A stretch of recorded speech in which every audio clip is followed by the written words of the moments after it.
आता अनधिकृत मशिदीवर भोंग्याची परवानगी मिळणार नाही. आपल्या मशिदीवर पण जर जवळचा भोंगा लागला असेल, त्याची ध्वनी मर्यादा हायकोर्टाने एवढीच ठरवली आहे, तुमचा इमारतीपर्यंत त्या भोंग्याचा आवाज येऊच शकत नाही. आला ताबडतोब पोलीस स्टेशनला तक्रार करा आणि एक प्रत मला पाठवा.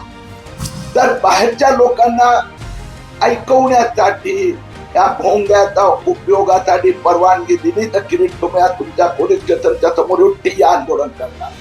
मशिदीवरील भोंग्यांचा गोंगाट आजपासून बंद होणार. ज्या पद्धतीने गेले काही वर्ष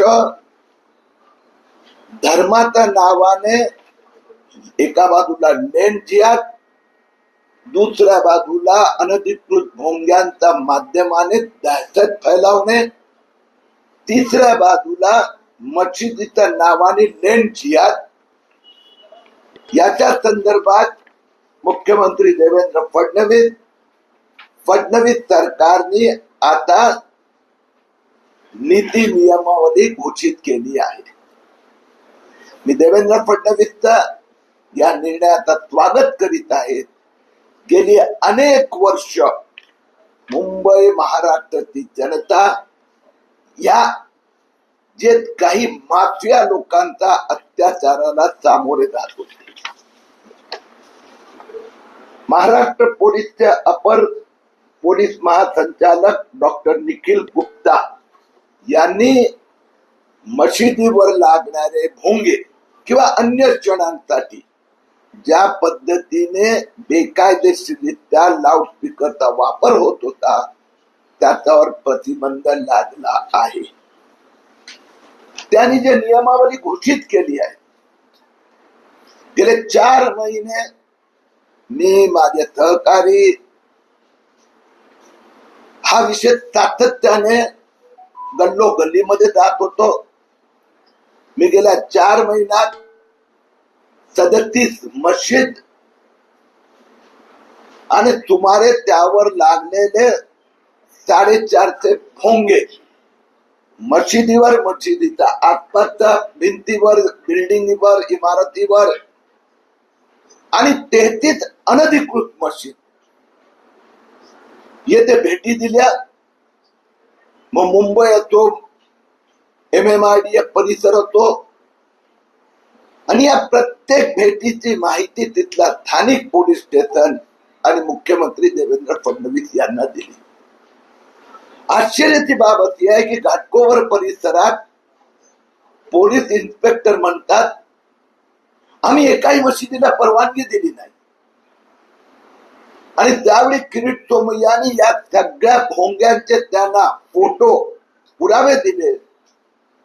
3 दिवसात 33 मस्जिदवाले परमिशन मागायला आले. मुंबईच्या शिवाजीनगर गोवंडी परिसरात 72 मशिदीवर 500 भोंगे, आणि ही यादी शिवाजीनगर गोवंडी पोलीस स्टेशनने दिली. याच्याशिवाय 172 मशिदीवर भोंगे लागले. आता अनधिकृत मशिदीवर भोंग्याची परवानगी मिळणार नाही. मी महाराष्ट्राच्या जनतेला अपील करतोय, विनंती करतोय की आपल्या मशिदीवर पण जर जवळचा भोंगा लागला असेल, त्याची ध्वनी मर्यादा हायकोर्टाने एवढीच ठरवली आहे, तुमचा इमारतीपर्यंत त्या भोंग्याचा आवाज येऊच शकत नाही. आला ताबडतोब पोलीस स्टेशनला तक्रार करा आणि एक प्रत मला पाठवा. आता मशिदीचा भोंग्याचा आवाज त्या मशिदी पुरताच राहणार, आणि तेही या त्याने लिहिलंय स्पष्टपणे की एका भोंग्याला वारंवार दिवसात वाजवण्याची परमिशन नाही. मला समजत नाही.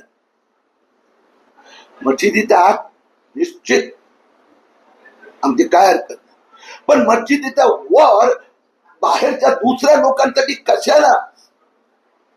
आज सगळ्यांच्याकडे मोबाईल आहे, अलार्म आहे, त्यांना माहित आहे किती वाजता आपल्याला प्रार्थना करायला जायची आहे. मग फक्त दादागिरी करण्यासाठी.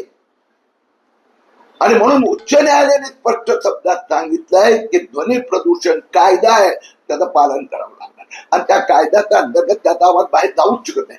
मी पोलिसांना आग्रह करणार आहे जर बाहेरच्या लोकांना ऐकवण्यासाठी या भोंग्याचा उपयोगासाठी परवानगी दिली तर किरीट तुम्ही तुमच्या पोलीस स्टेशनच्या समोर ठिय्या आंदोलन करणार. एकदा, दोनदा, तीनदा जर नियम भंग झाला तर पहिले 1 लाख रुपये दंड आणि आणखीन झाला तर 3 वर्षाची सजा. महाराष्ट्राच्या जनतेला आता अनधिकृत मशीद, अनधिकृत भोंगे आणि अनधिकृत गोंगाट पासून आता मुक्त करण्याचं काम जे देवेंद्र फडणवीस सरकार करीत आहेत, मी त्यांना धन्यवाद